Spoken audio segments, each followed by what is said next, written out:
I'm a heart surgeon, and I need to tell you something that most people don't learn until it's too late.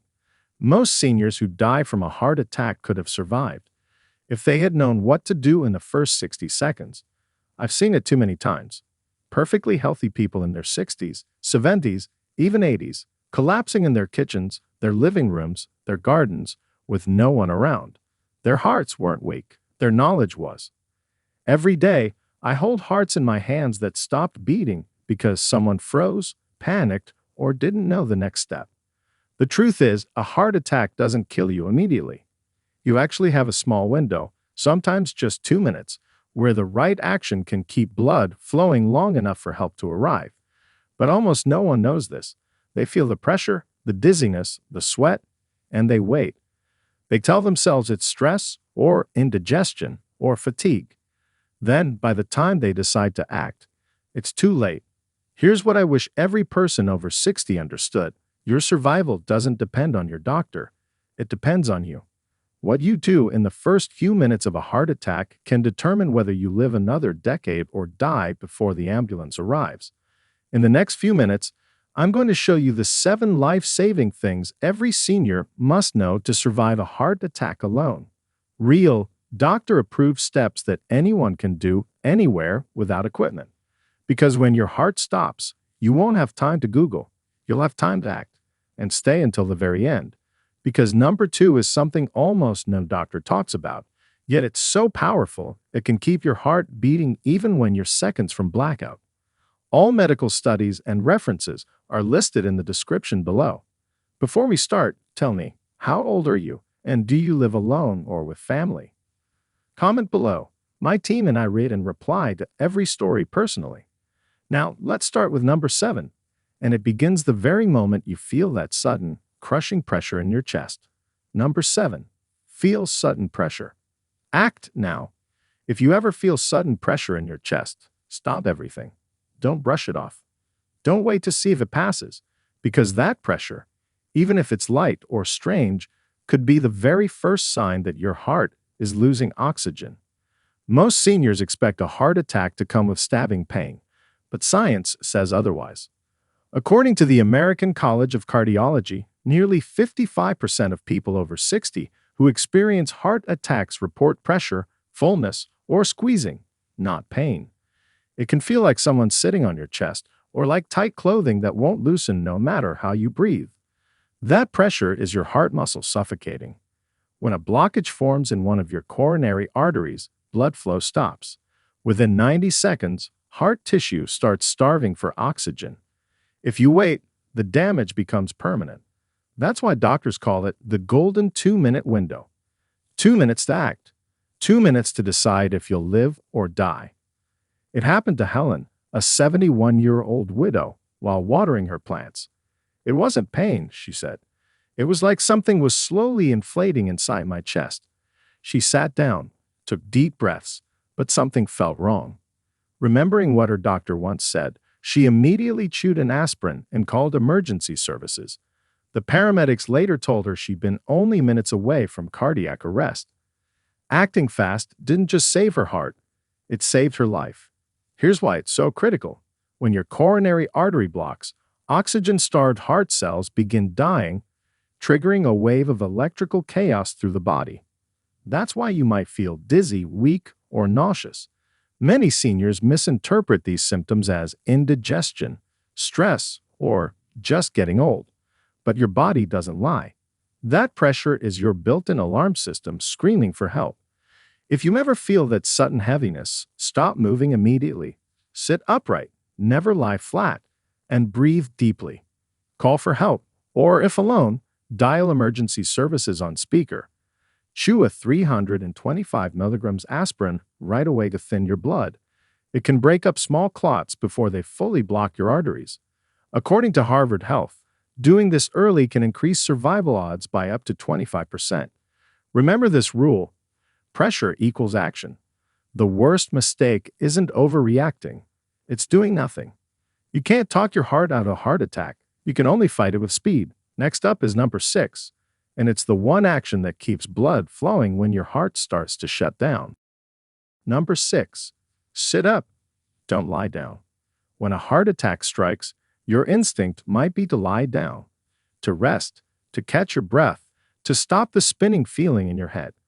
But that's the worst thing you can do. The moment you feel chest pressure, dizziness, or shortness of breath, you must sit upright, not flat, not reclined, but propped up with your back straight and shoulders relaxed. Because in those critical minutes, gravity can literally decide whether your heart gets enough oxygen to survive. Here's why. Lying flat increases the return of blood to your heart, which forces it to work harder at the exact moment it's starving for oxygen. Sitting upright, however, helps the heart pump more efficiently by reducing the pressure in your chest cavity and improving airflow to your lungs. According to a British Heart Foundation emergency care study, seniors who maintained an upright position during early cardiac distress had up to 30% better oxygen saturation while waiting for medical help compared to those who lay flat. It sounds simple, but it's one of the most overlooked survival moves. I once met Gerald, 76, who suffered a mild heart attack while reading in his recliner.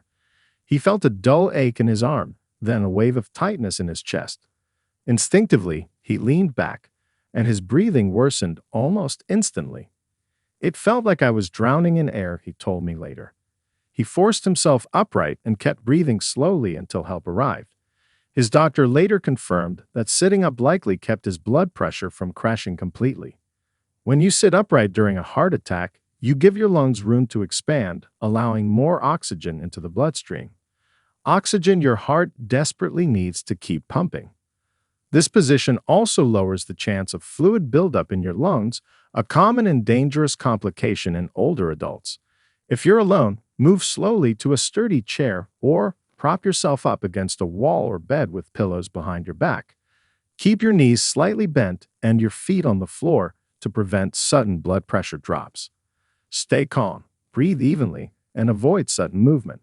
Next up is number 5, a surprising technique that can restart blood flow using nothing but the power of your own body rhythm. Number 5, call 911 or a local emergency. Then unlock your door.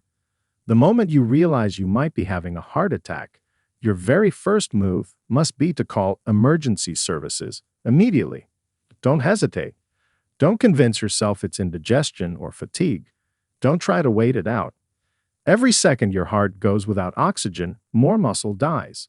According to the American Heart Association, people who delay calling 911 by even 5 minutes have a 25% lower survival rate than those who call right away. But here's something most people never think about. After calling, unlock your front door. Because when paramedics arrive and you're unconscious, that locked door could cost you your life. Emergency responders often lose crucial minutes breaking into homes, especially apartments or gated properties. Those minutes can mean the difference between recovery and cardiac arrest. I once heard the story of Elaine, a 79-year-old widow who felt chest tightness one morning. She dialed emergency services but collapsed before she could open her door. By the time responders forced entry, her heart had stopped for nearly 4 minutes. She survived, but with partial heart damage. If I'd just unlocked that door first, she told her son, I'd have saved myself the scar on my heart. When you're alone and symptoms hit, chest heaviness, dizziness, pain radiating to the arm, jaw, or back, call emergency first, not your family, not your neighbor. Trained paramedics can begin treatment the moment they arrive, even before you reach the hospital. Many ambulances now carry portable ECGs, defibrillators, and clot-busting drugs that can reopen arteries within minutes. In fact, survival rates nearly double when treatment begins before hospital arrival. If possible, put your phone on speaker and stay near it so the dispatcher can guide you through steps while help is coming. Keep breathing slowly, stay seated upright, and tell them where your medications are if you have any heart-related prescriptions nearby, such as nitroglycerin. And once again, make sure your door is unlocked and visible from the entryway. Now, let's move to number 4. And this one might surprise you. It's something you can do with your own chest and lungs to keep your heart beating strong until help arrives. Before we go on, if you're getting value from this video, go ahead and tap that like button and make sure to subscribe and turn on the bell icon so you never miss out on powerful health tips like these. Number 4. Chew, don't swallow, an aspirin. If you ever suspect you're having a heart attack, the next move after calling for help could literally decide your fate. Chew an aspirin.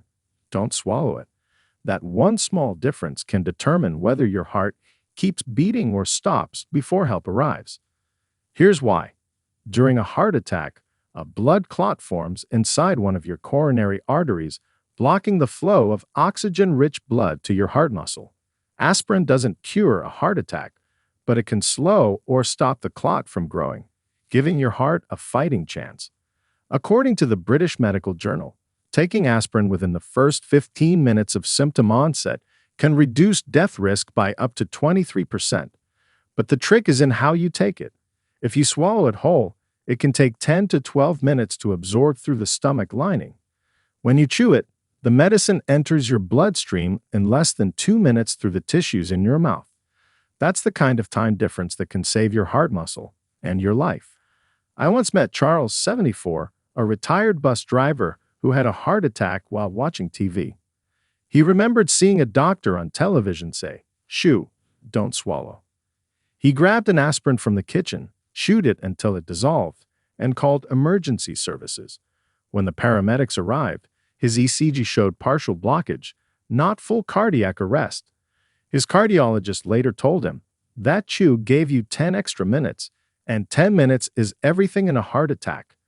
Doctors recommend one regular-strength aspirin, 325 milligrams, at the first sign of a possible heart attack. If you only have baby aspirin, 81 milligrams, chew 4 of them. Don't use coated or slow-release types as they take too long to absorb. And never take aspirin if you've been told by your doctor to avoid it due to allergies, ulcers, or blood disorders. While it seems like a small pill, what it does inside your body is massive. Aspirin blocks the enzyme that makes platelets stick together, thinning your blood just enough to keep oxygen moving through those narrowing arteries. Next up is number 3, and it's something that sounds strange, but can actually keep blood flowing when your heart rhythm starts failing. Number 3, breathe slow and deep. When your heart starts to fail, your breathing becomes your last line of defense. It might sound too simple to matter, but how you breathe in those first few minutes can make or break your survival. During a heart attack, your body goes into panic mode. Your nervous system floods your blood with adrenaline, your breathing speeds up, and your oxygen levels drop, the exact opposite of what your heart needs to survive. That's why the single best thing you can do while waiting for help is to slow your breathing down and take long, deep breaths. Here's the science. Your heart and lungs work together like dance partners. When your heart struggles, controlled breathing helps reduce the workload. Deep breaths increase oxygen flow, stabilize your blood pressure, and lower heart strain.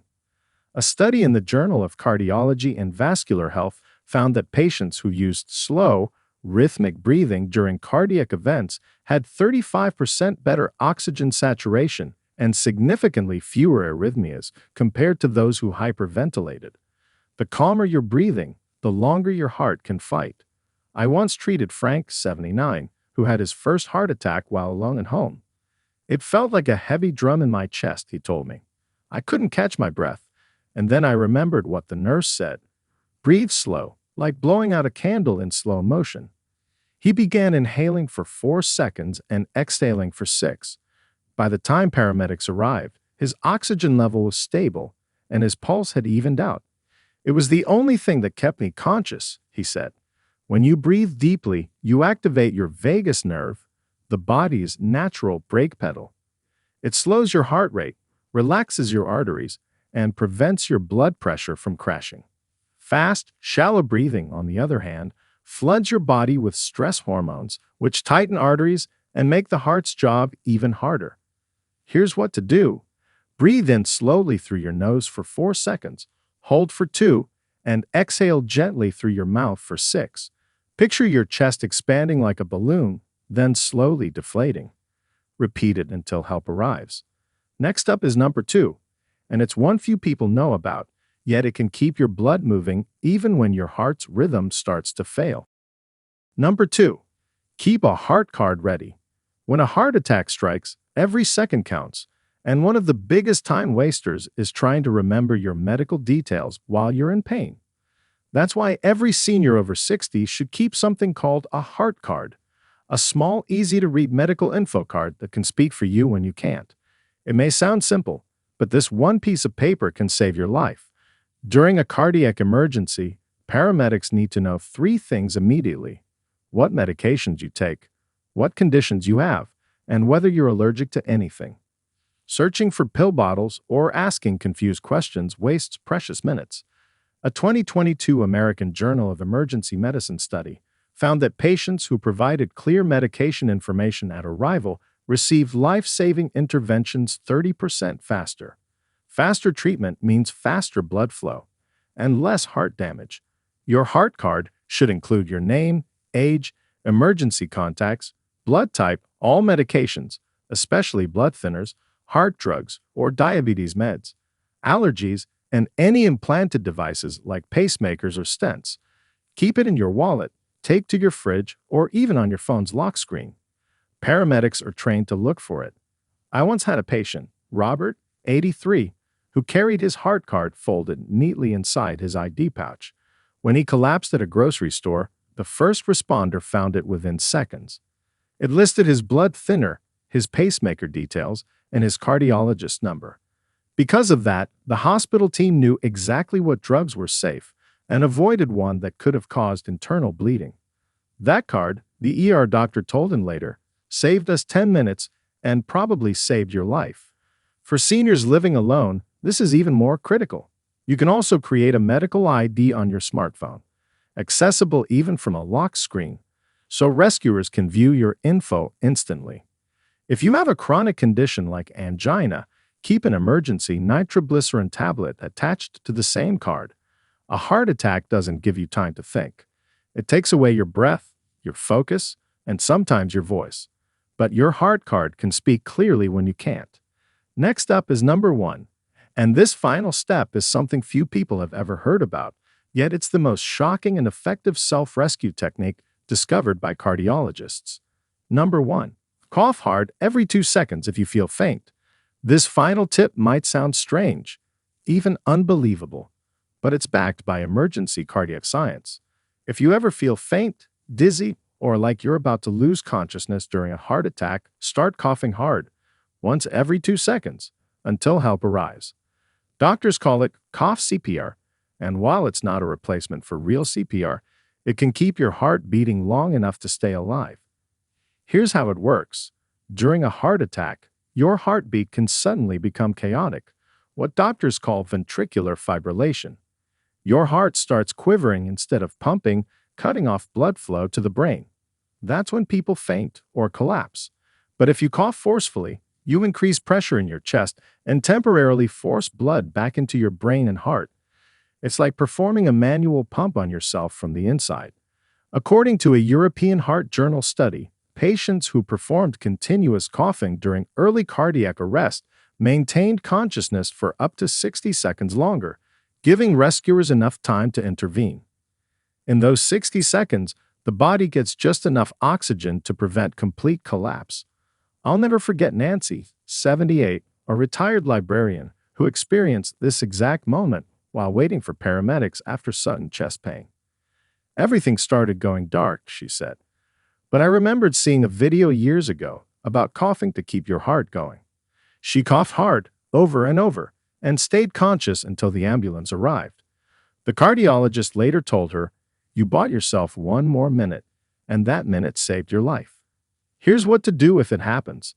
Take a deep breath, then cough hard, deep, and rhythmically, once every 2 seconds. Each cough should come from your diaphragm, not your throat. You'll feel pressure in your chest. That's good. That pressure forces your heart to contract and helps move blood through your body. Continue until your symptoms fade or emergency responders take over. Cough CPR won't stop a heart attack, but it can keep you from losing consciousness before help arrives. And sometimes that extra minute of oxygen is the line between life and death. So remember, if you're alone, feel faint, and your vision starts dimming, don't give up. Cough like your life depends on it, because it does. So, there you have it. The 7 life-saving steps every senior must know to survive a heart attack alone. From recognizing that first wave of pressure, to sitting upright, calling for help, chewing aspirin, and even coughing to keep your heart alive. Every move buys you time. And in a heart attack, time is life. Remember, survival doesn't come from luck. It comes from knowledge, calm, and quick action. You don't need medical training. You just need to remember these steps when it matters most, because your body doesn't wait, and neither should you. Which of these tips surprised you the most? Tell us in the comments. My team and I read and reply to every single story personally. And if this video helped you, hit that like button, share it with a friend or parent over 60, and subscribe for more doctor-backed videos that could one day save a life. Because the truth is simple, a heart attack doesn't have to be the end. If you know what to do in the first 5 minutes, it can be your second chance. If you've got any questions or thoughts, drop them in the comments below. We'd love to hear from you. Thanks so much for watching.